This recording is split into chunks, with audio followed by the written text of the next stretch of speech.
जो मैंने जो केस लिया संघ का, संघ वाले केस में भी अगर आप देखिएगा तो संघ वाले केस में दिल्ली पुलिस कोई कार्रवाई इन पर नहीं कर रही है। तो अब मैंने कल हमारे ऑफिस ने ये डाक देखी, भारतीय डाक, मैंने रजिस्टर्ड डाक से आपको भेजा है इनको, दिल्ली पुलिस के कमिश्नर को।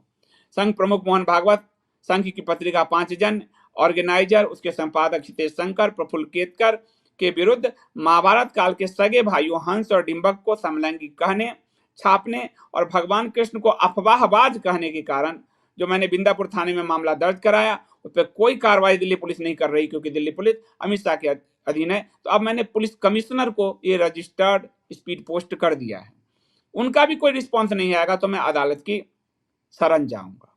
और ये ऐसा कैसा जिद पाला है इन्होंने। आप देखिए, इसमें भी आपको कृष्ण पे हमला किया गया, और इस पे भी कृष्ण में हमला किया गया, इसमें भी आपके धर्म ग्रंथ पे हमला किया गया, समलैंगिकता ढूंढी गई। सबसे बड़ी बात है कि इसी साक्षात्कार में इन्होंने मुस्लिम समाज के लिए कुछ कहा कुछ नहीं, कहा कि हिंदुओं के अंदर जो आक्रामकता है वो इस वजह से है क्योंकि इस 1000 साल से मुस्लिमों का शासन रहा। अब इस पे स्पष्टीकरण मुस्लिम समाज ने मांगा तो संघ के 3 नेता भेजे गए।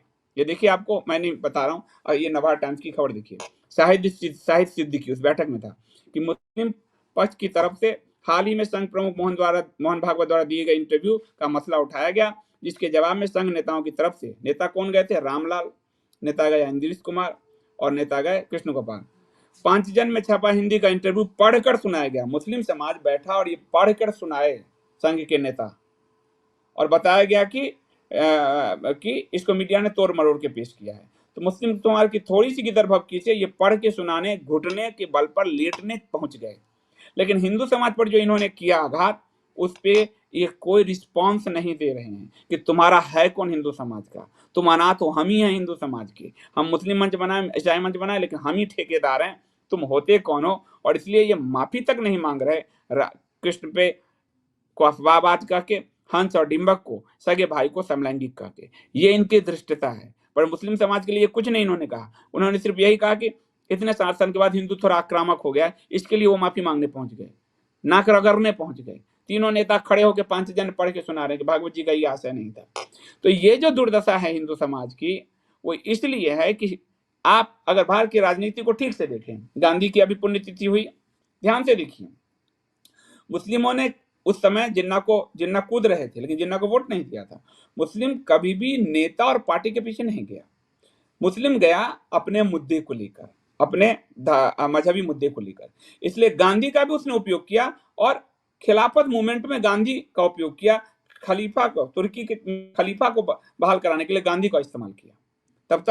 तब खिलाफत का जिन्ना विरोध कर रहे थे, गांधी जब उसमें कूदे, पर गांधी कूदे, इसलिए मुस्लिमों ने जिन्ना को भी, अपनी बिरादरी का होकर भी जिन्ना को साइड किया, गांधी के पक्ष में आए। तो गांधी का उपयोग किया, मुद्दे बनाए, और खिलाफत का, और बाद में हिंदुओं का संहार किया मालाबार में। उसके बाद कांग्रेस पार्टी, मुस्लिम लीग के अगेंस्ट कांग्रेस पार्टी थी। 1946 से पहले जो चुनाव हुए थे, आप अगर देखिएगा, और उस समय जिन्ना ने पाकिस्तान आदि का नारा नहीं दिया था। मुस्लिम लीग को मुस्लिमों ने वोट ही नहीं किया, उन्होंने कांग्रेस को वोट किया। आप सोचो, कांग्रेस की पहचान हिंदू पार्टी के रूप में। तो वो मुस्लिम जो हैं, वो कभी भी नेता और पार्टी को फोकस नहीं करते, मुद्दे को करते हैं, और जो भी पार्टी आएगी उससे हम काम करवा लेंगे, जो भी पार्टी आएगी। यही काम वो भाजपा को हिंदुओं ने वोट दिया 303, लेकिन आज भाजपा सारा काम उनका, भाजपा सरकार कर रही है। तुष्टीकरण में कांग्रेस को पीछे छोड़ चुकी है, यूपीएससी आदि में सच्चर कमेटी लागू करने में, और संघ भी देखिए कैसे घुटने टेक रही है। तो आपने पार्टी और नेता को पकड़ के क्या किया हिंदू समाज ने? न गांधी आपके रहे, न कांग्रेस आपकी रही, न संघ आपका रहा, न मोदी आपके रहे, न भाजपा आपके रहे। उन्होंने कोई पार्टी नहीं पकड़ा। गांधी भी उनके हुए, नेहरू भी उनके हुए, कांग्रेस भी उनकी हुई, संघ भी उनका हुआ, भाजपा भी उनका हुआ, अब मोदी भी उनके हैं। तो आपने क्या हासिल किया? आज एक इंटरव्यू के लिए वहां अपने 3 ताकतवर नेता को भेज रहे हैं कि अब पढ़ के सुना के, जैसे बच्चे मास्टर के सामने खड़े होकर पढ़ के सुनाते हैं, वैसे वो खड़े होकर 5 जन ने पढ़ के सुना रहे हैं। और आप नेता पकड़े रहे, संघ पकड़े रहे, नेता पार्टी पकड़े रहे। आपको कृष्ण को अब्बाबाद कह रहा है, राम के जन्म पे जो सवाल उठा रहा है वो वहां मंत्री बना हुआ है, कृष्ण को जो अब्बाबाद कह रहा है वो संघ का प्रमुख बना हुआ है। रामचरितमानस को जो गाली दे रहा है वो आपको उसके खिलाफ कहीं कोई आंदोलन दिख नहीं रहा आपको। तो ये आपने क्या हासिल किया इतने 100 साल 150 साल के इतिहास में, खासकर स्वतंत्रता के बाद से क्या हासिल किया? सिर्फ आप नेता गढ़ते रहे, आप पार्टी गढ़ते रहे, आपने धर्म छोड़ दिए। इसलिए आज आपके राम और कृष्ण को कोई भी आके कुछ कह दे रहा है, उन्होंने अपने मजहब को पकड़े रखा, इसलिए भाजपा अपने प्रवक्ता तक को उठाकर फेंक दी। फ्रिंज एलिमेंट नूपुर को, वो अपने मजहब को पकड़े रहे तो भाजपा के पार्टी में ही कन्हैयालाल का हत्यारा भी घुस गया। वहां जो है आपको आतंकवादी भी जो है तालिब हुसैन को लश्कर का आतंकवादी भी घुस गया। तो आप पुनः विचार कीजिए कि आपको क्या मिला, वरना राम कृष्ण सबको गाली ये देते जाएंगे और आप सिर्फ ठप्पा मारने वाले रह जाएंगे। जितना 24 का चुनाव नजदीक आएगा उतना गाली दिया जाएगा और उस गाली में सवर्ण समाज को सबसे बड़ा टारगेट किया जाएगा, क्योंकि उसका वजूद है नहीं, उसके स्ट्रेंथ है नहीं। और सबसे बड़ी बात कि वो पहले कांग्रेस का दरी बिछाता था, अब भाजपा का दरी बिछाता है। वो अपने आप को दरी बिछाने वाला ही जाती है। सवर्ण में जो लोग आते हैं वो दरी बिछाओ जाती है, वो सिर्फ टूल हैं। वो उनका कोई अपने धर्म के लिए कोई उनका अस्तित्व नहीं है। इसलिए उनके साथ जो हो रहा है वो ठीक हो रहा है, क्योंकि वो हर पार्टी का दरी बिछाने का काम ही उनका रहा है। ये आपको चुभेगा, हम चुभेगा तो हमारी बला से।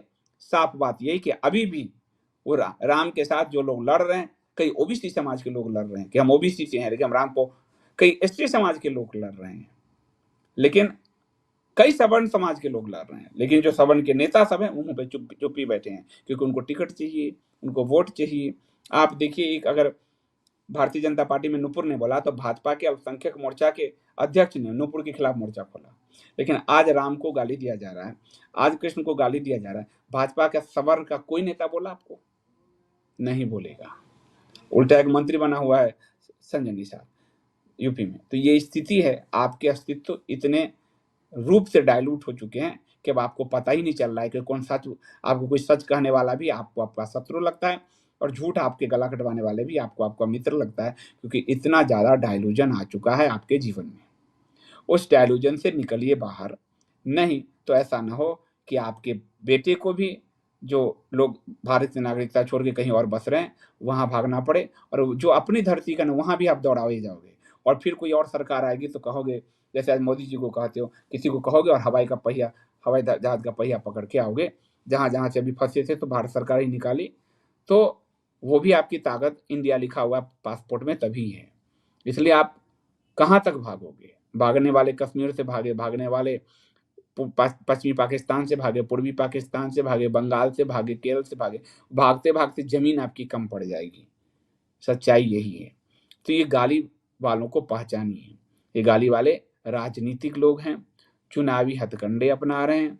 इनके खिलाफ मोर्चा खोलिए, पार्टी आदि भूल जाइए, जैसे मुस्लिम भूलते हैं, जैसे ईसाई भूलते हैं। अब ईसाई की अपनी तो ये पार्टी थी नहीं, लेकिन आज ईसाइयों के लिए सबसे ज्यादा काम कर रही है। आपको क्या मिला है? अंडा बटा अंडा। आप ध्यान से इस चीज को देख लीजिए।